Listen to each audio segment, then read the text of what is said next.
Akademi SMK Pratiwi berharap terutama kepada seluruh para siswi yang kami cintai dan kami banggakan untuk tetap semangat belajar walaupun dalam kondisi yang bagaimanapun. Dan kita juga berharap agar kondisi ini cepat berlalu agar kita dapat kembali bertatap muka di kelas.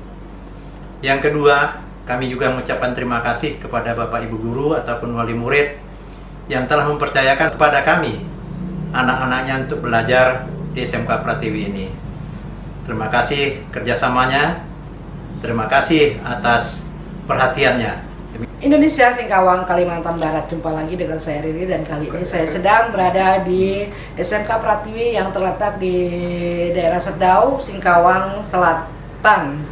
Dan saat ini saya sudah bersama dengan Bapak Kepala Sekolah, yaitu Bapak Mustamir, dan Wakil Kepala Sekolah Bapak Muskar. Ya, siap. Baik, di perjumpaan kita kali ini kita akan membahas masalah sekolah yang terdampak oleh pandemi COVID-19. Tapi sebelumnya mengarah ke situ, saya akan coba bertanya dengan Bapak Kepala Sekolah, Bapak Mustamir. Ini SMK Pratiwi, siapa yang tak kenal dengan begitu banyak prestasi-prestasi yang diraih, dan juga siswa-siswi yang juga secara personil juga banyak mempunyai prestasi di luar sana ya Pak ya tentunya. Dengan Bapak Kepala Sekolah, saya ingin tanya, ini sekolah ini sudah berdiri dari sejak tahun berapa dan sudah ada berapa banyak kelas yang ada di sini saat ini? Baiklah, jadi sedikit saya jelaskan mengenai keberadaan SMK Pratiwi ini. Didirikan tanggal 2 izin operasionalnya 2 Juli 1996, di mana dalam hal ini kita dari beberapa anggota yayasan selain membentuk yayasan untuk berkiprah dalam dunia pendidikan, karena kita tahu di Singkawang pada waktu itu adalah masih terbatasnya sekolah kejuruan. Oh, sekolah kejuruan. Iya, karena terbatasnya sekolah kejuruan, sedangkan kita melihat animo masyarakat terhadap sekolah kejuruan itu cukup besar. Iya. Khususnya di bidang ekonomi atau kejuruan ekonomi pada saat itu adalah SEMEA. Iya. Yang pada awalnya adalah SEMEA. Dan alhamdulillah kita beruntung sekali diberikan izin operasional itu dulunya masih dalam Kabupaten Sambas yang di wilayah Kecamatan 17 Sapok. Jadi alhamdulillah kita dapat berjalan pada waktu itu masih menumpang. Karena baru mau dirikan. Karena baru mau dirikan. Berapa kelas waktu itu Pak? Pada waktu ya sekitar 90-an lah. Satu kelas kan kurang lebih 30 pada waktu itu kan. Minat mereka untuk sekolah kejuruan sangat besar ya Pak ya tentunya. Dan saat itu kendala apa sih Pak yang baru pertama berdiri dan hanya satu kelas? Waktu itu kendala apa sih yang paling dirasakan? Kesulitan apa? Yang jelas bagi kami itu adalah belum tersedianya bangunan gedung. Tapi guru untuk tim pengajar sudah? Guru alhamdulillah. Sudah ya Pak ya? Itu banyak animo mengajar. Karena kami merekrut kawan-kawan itu yang baru tamat dari pendidikan, apakah dia S1 ataupun apa segala macam, yang mempunyai keterampilan ataupun istilahnya pendidikan khusus untuk bergabung. Dan terutama yang memang ada di program pendidikan di SEMEA Pratiwi pada waktu itu. SEMEA waktu itu Pak, belum SMK ya Pak ya. Terjadi perubahan. Himbauan pemerintah saat ini apa Pak untuk pandemi COVID untuk sekolah Pratiwi?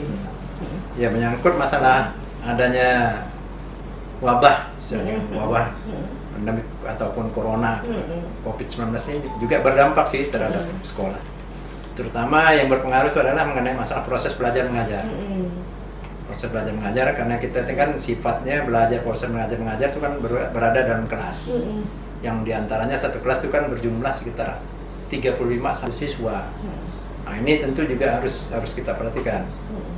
Kedua adalah murid ataupun siswa kita ini kan terdiri dari bermacam daerah. Iya Pak, betul. Ada dari dalam kota, ada juga dari luar kota, yang masing-masing tentu punya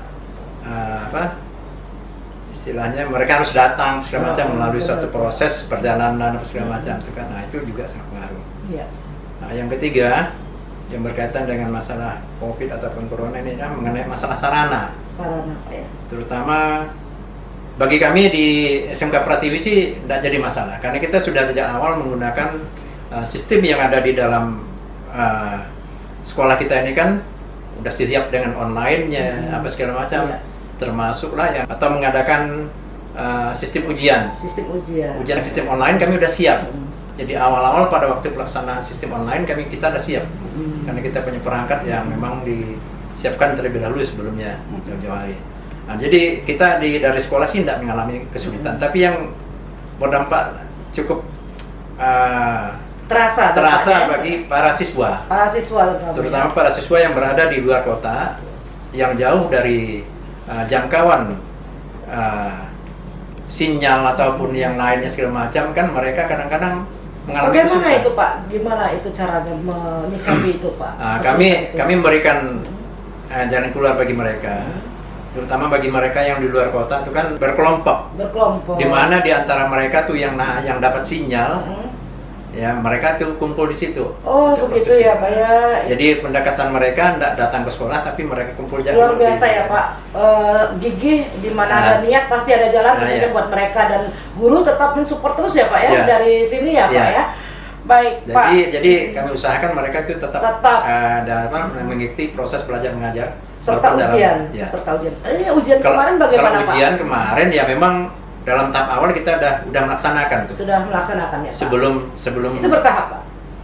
Enggak, sekaligus juga Pak ya? Udah melaksanakan secara nasional, ujian nasional UNBK tuh sistem komputer udah dilaksanakan, tapi oleh pemerintah dinyatakan batal. Oh, dinyatakan batal. Dan dia dianggap tidak ada ujian. Dianggap tidak ada ujian. Untuk yang pertama kali itu Pak ya? Yang pertama tahun ini ya pandemik apa nih kaitannya dengan masalah. Tapi untuk penilaian, untuk nilai yang keluar bagaimana itu? Sesuai dengan ketentuan bahwa mereka tuh diambil dari nilai raport mereka. Oh, raport mereka. Dari semester sebelumnya dan juga dari hasil ulangan-ulangan mereka. Apa Pak support dari Bapak sebagai kepala sekolah untuk guru-guru, terutama pasti guru-guru juga terdampak nih Pak ya? Apa Pak saat ini Pak? Yang jelas kita tetap memperhatikan mereka, terutama dari sisi kesejahteraan ataupun kesehatan mereka akan kita berikan. Jadi mereka juga kan kita masukkan dalam proses asuransi BPJS kesehatan segala macam, kita kan dimasukkan. Itu tetap di cover juga. Tetap dilindungi oleh sekolah itu. Kedua, ya kita tetap memberikan harapan pada mereka bahwa ini adalah tugas dan tanggung jawab kita bersama. Iya Pak. Maju mundurnya suatu sekolah apa segala macam ini kan bukan hanya pada masalah tapi masalah kita semua, baik pihak yayasan, guru maupun para siswa itu sendiri. Namun kita sudah meyakinkan pada mereka, pada siswa-siswa juga, bagaimanapun apapun yang terjadi kita tetap akan memberikan pelayanan pada mereka yang terbaik. Baik Pak. Terima kasih untuk informasinya dari Bapak Kepala Sekolah, Bapak Mustabir, dan Singkawang masih di Sekolah Pratiwi Singkawang Selatan. Saat ini sudah ada bersama saya Bapak Muskar dan Bapak Muhammad. Beliau inilah merupakan laskar-laskarnya SMK Pratiwi yang terus bekerja keras untuk meningkatkan mutu dari sekolah ini. Baik Bapak Muskar, Bapak Muhammad, apa kabar? Sehat selalu tentunya? Baik Pak Muskar, Bapak Muskar ini yang mengelola manajemen mutu di sekolah SMK Pratiwi ini. Bagaimana Pak tentang manajemen mutu di SMK Pratiwi ini dan penerapannya seperti apa Pak? Itu poin aja kita ya. Terima kasih Ibu. Jadi untuk peningkatan mutu internal di SMK Pratiwi itu tentu kita mengacu kepada 8 standar nasional pendidikan. Oh, 8 standar ya Pak? Apa saja Pak? Boleh tahu? Dari 8 standar itu kita fokus kepada standar pendidik dan tenaga pendidikan. Baik. Nah, karena ini merupakan ujung tombak daripada pembelajaran di sekolah. Nah, bagaimana cara kita untuk meningkatkan mutu pendidik dan tenaga pendidikan itu? Ada 2 teknis yang kita gunakan di sini. Yang pertama itu secara eksternal, kita mengirim guru-guru kita itu untuk mengikuti diklat atau mengikuti MGMP. Baik itu yang dilakukan oleh pemerintah maupun yang dilakukan oleh sekolah secara mandiri. Jadi ada dua sasaran kita, mengirim kita untuk diklat, terutama diklat kurikulum 2013. Yang kedua, kita mengirim guru-guru kita itu untuk mengikuti musyawarah guru mata pelajaran. Musyawarah guru mata pelajaran. Jadi per guru tetap berangkat itu Pak ya? Tapi bergiliran. Bergiliran ya Pak ya, baik. Kemudian yang kedua secara internal. Secara internal itu kita mengadakan pembinaan ke dalam, misalnya mengadakan OHT, mengadakan service training, IHT ya, IHT, workshop, kemudian kita mengadakan supervisi akademik. Karena apa? Karena yang perlu kita fokuskan itu adalah pertama kompetensi. Jadi seorang guru itu harus memiliki 4 macam kompetensi. Apa saja? Yang pertama itu kompetensi profesional yang berkaitan dengan pendalaman terhadap materi yang diampu oleh setiap guru. Oh iya, baik. Nah, setelah guru itu menguasai materi pelajaran yang dia ampu, maka dia itu harus menguasai kompetensi pedagogik yang berkaitan dengan metode mengajar, berkaitan dengan model-model pembelajaran, ya. Jadi apabila guru itu sudah menguasai materinya, lalu bagaimana dia mentransfer materi itu kepada siswa, kepada peserta didik. Itulah makanya kita tepat sasaran tepat Pak ya. sasaran. Baik, Pak. Nah, untuk mengetahui apakah guru itu sudah betul-betul menguasai kompetensi profesional atau pedagogi itu, maka kita adakan supervisi akademik. Jadi kita melibatkan kepala sekolah, pengawas, kemudian wakil kepala sekolah untuk melakukan supervisi langsung ke kelas, melihat bagaimana apakah guru itu betul-betul sudah melaksanakan metode belajarnya dengan baik atau bagaimana. Apabila nanti ada kendala, maka mereka nanti akan kita bina kembali. Nah, jadi ini intinya, kalau kompetensi guru itu meningkat, otomatis Iya, betul. hasil belajar siswa itu juga akan meningkat. Iya. Dan itu sangat dirasakan tentunya Iya, Pak ya, iya. saat ini ya, dari kemarin-kemarin Iya, sejak iya. berdiri hingga saat ini ya Pak ya. Baik, untuk berikutnya Pak mungkin. Yang berikutnya, selain meningkatkan kompetensi, kita juga meningkatkan ini yang berkaitan dengan perangkat pembelajaran. Apa saja itu? Nah, perangkat itu kan antara lain itu dokumen 1 kurikulum ya, yang kedua itu dokumen 2-nya silabus, yang ketiga dokumen 3 itu RPP. Jadi mereka itu kita berikan semacam workshop pelatihan-pelatihan supaya mereka bisa merancang. Bisa merancang. Karena merancang perangkat itu termasuk salah satu tugas guru. Tugas guru ya. Jadi merancang perangkat, melaksanakan perangkat pembelajaran di kelas, lalu mengadakan evaluasi. Nah, itu antara lain yang kami lakukan selama ini. Dan itu Bapak berjalan dengan sukses Pak untuk Iya, kita manfaat yang melibatkan dirasakan ya, oleh siswa kita- dan guru juga tentunya, Iya. dan sekolah terutama ya Iya. Pak ya. Kendala apa yang dirasakan oleh pihak sekolah untuk merekrut guru-guru yang punya kompetensi iya. ini Pak? Kendala kita memang sih tergantung kepada ini ya, persyaratan. Karena sesuai dengan peraturan yang dikeluarkan oleh pemerintah itu sekarang persyaratan menjadi guru itu minimal S1. Minimal Minimal ya, S1 Pak, ya. dan harus ini linear. Linear ya Nah, Pak ya. misalnya dia sarjana pendidikan bahasa Indonesia. Jadi Iya. dia itu harus mengajar bahasa Indonesia. Jadi tidak boleh menyimpang ya Pak ya. Nah, Jadi boleh. guru bahasa Nah, Indonesia nggak ada matematika gitu ya Pak tidak ya. kodiknya enggak akan. Iya, Nah, iya, itu. iya, betul ya Pak ya, benar sekali.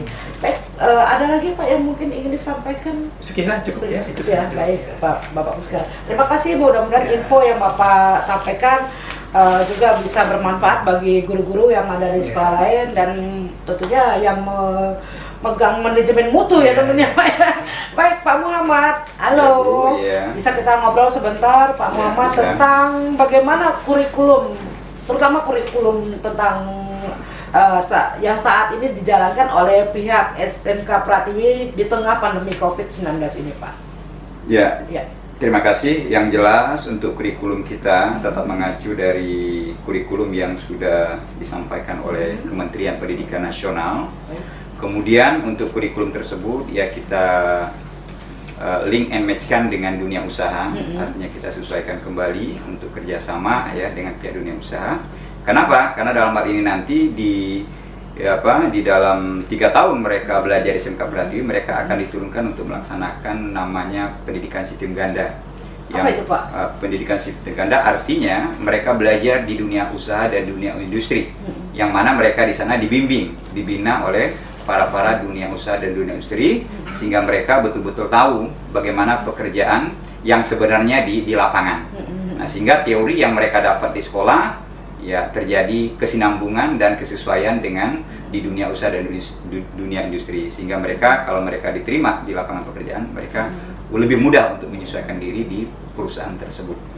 Baik Pak, sistem belajar mengajarnya di tengah pandemi COVID ini kurikulumnya berubah apa bagaimana Pak? Apakah tetap tapi mengalami kesulitan apa saja Pak? Ya, jadi dalam hal ini untuk kurikulumnya tetap ya di masa COVID ini, cuman cara pembelajarannya yang agak sistem berbeda, itu yang Pak, sekarang kita online menggunakan ya? sistem online. Kemudian untuk semester ini, semester gasal ini tahun 2020-2021, yang mana pemerintah di sini gubernur menganjurkan supaya tetap ya, artinya belajarnya itu melalui daring atau online, jadi tidak ada tatap muka. Maka dalam hal ini kami mengambil langkah, artinya pembelajaran menggunakan daring online dengan tetap mengacu kepada jadwal pembelajaran tatap muka, artinya jadwalnya sama. Jadwalnya sama. Jadwalnya sama dari sistemnya berbeda. Ya, jadwalnya tetap kita rancang dari jam 7 sampai jam 1.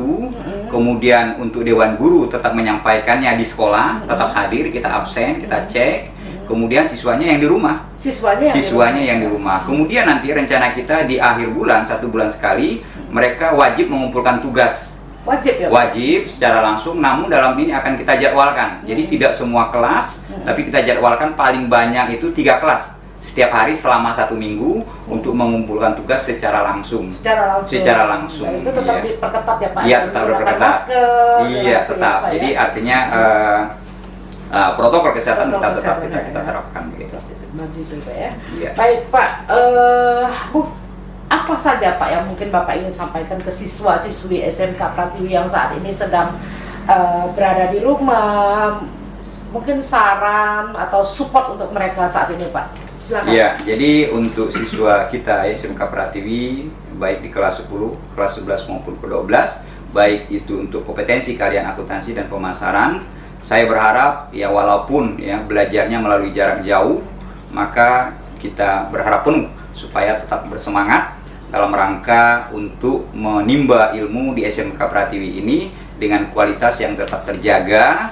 Namun dalam hal ini mungkin banyak kekurangan-kekurangan atau kelemahan-kelemahan, terutama dalam hal ini menyangkut masalah sinyal ya, untuk mereka dapatkan di masing-masing daerah itu berbeda ya, tapi tetap semangat apa yang disarankan Bapak Kepala Sekolah tadi, ambil langkah mungkin berkumpul di tempat temannya yang mungkin sinyalnya lebih banyak. Jangan sampai semangat dan artinya motivasi untuk belajar menurun.